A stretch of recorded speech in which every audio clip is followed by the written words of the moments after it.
Four basic forces and the laws of motion. This is a concept map explaining the four basic forces and Newton's three fundamental laws of motion. You can use this map and follow the trails to find interesting notes with facts along the way. Physics is everywhere. It is very small and it's very large too. The strongest force is also the smallest. It's called the strong nuclear force, and its reach only encompasses the inside of an atom. All students take physics. The course is fundamental in understanding our physical world. This is an example of the electromagnetic force. It is levitating this train and propelling it down the tracks. Physics will explain how the motions of your world and your universe affect each other and you. Gravitational force is the third strongest, but perhaps the most well-known force. It's what makes planets orbit, it's what keeps the water in your glass, and your feet firmly planted on the ground. This is a junior level class intended for all types of diplomas, including technical and college prep. Weak force is actually a type of electromagnetic force, only much, much weaker. It is typically associated with materials that have radioactive properties.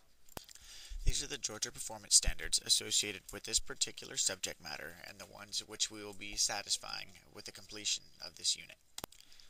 Sir Isaac Newton is widely credited with discovering physics, and he also invented calculus, which is an accurate mathematical way to model the fundamentals of physics.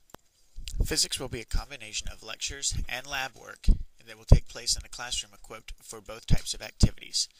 This is the first law of motion, which states that an object in motion tends to stay in motion unless acted on by an outside force.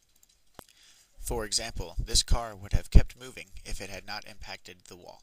This is the second law of motion, which states that the acceleration of a body is directly proportional to the force applied to it and inversely proportional to its mass. With a car, for example, the engine provides the force that the rear wheels generate to press your car forward, while the car's weight is the mass that is resisting that force.